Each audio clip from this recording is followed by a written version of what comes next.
Magsisimula ang kwento sa babaeng si Momo Ayase. Siya ay isang broken-hearted dahil nakipag-break ang kanyang boyfriend. Habang broken-hearted siya ay naglakad-lakad siya sa hallway ng kanilang eskwelahan. May nakita siya na isang lalaki na si Ken na binubuli ng kanyang mga classmate. Nung babatuhin ng magnet si Ken ay biglang lumapit si Momo sa binata para hindi na siya mabato at mabuli. Si Ken ay parang nerd na bata na mahilig magbasa ng alien, akala niya mahilig din si Momo sa ganitong usapin. Hindi naniniwala si Momo sa mga alien at si Ken naman ay hindi naniniwala sa mga ghost spirit. Sila ay nagtatalo sa mga kanilang pinaniniwalaan kaya nagdesisyon silang dalawa na puntahan ang lugar kung saan may ghost spirit at mga alien. Kung sino ang matalo sa kanilang dalawa ay magiging utusan ng bawat isa. Dumating na ang kinagabihan at nagpuntahan silang dalawa sa lugar kung saan may alien spot at ghost spot. Si Momo Ayase ay pumunta sa abandonadong building at si Ken Takakura ay pumunta sa tunnel na may ghost spirit. Habang sila ay nag-uusap sa telepono may nakita si Ken Takakura na isang matandang babae. Bigla siyang napatakbo sa sobrang takot dahil sa matandang kumakain ng betlog.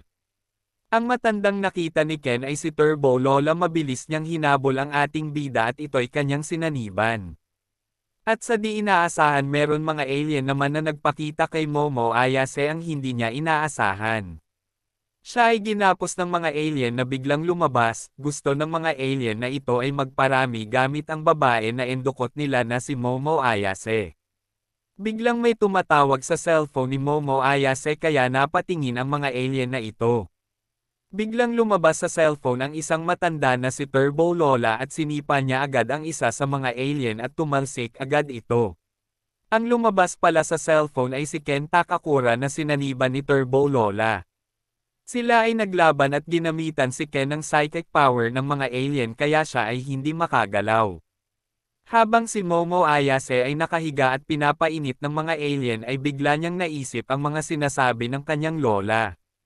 Lumabas ang psychic powers ni Momo Ayase kaya nasira niya ang bakal na nakagapo sa kanyang kamay.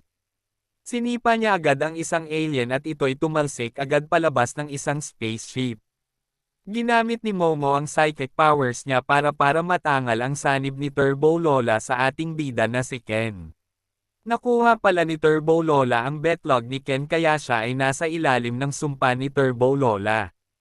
Kailangan niyang matalo si Turbo Lola para mawala ang kanyang sumpa doon sa tunnel. Nagulat si Momo Ayase sa mga sinabi ni Ken Takakura at lalo siyang nagulat dahil ang crush niya na lalaki ay parehas sila ng pangalan ng binata. Dito na magsisimula ang kanilang pakikipagsapalaran ng ating mga bida. Guys, try nyo panoorin itong anime na sobrang ganda. Ngayon ay may season 2 na ito at ongoing pa rin ang kwento. Bagong-bago lang ang anime na ito, subukan nyo panoorin. Ang title nga pala ng anime na ito ay Dandandan. Guys, wag nyo naman kalimutan ay follow ang aking Facebook, TikTok at YouTube channel, andyan po ang link. Salamat.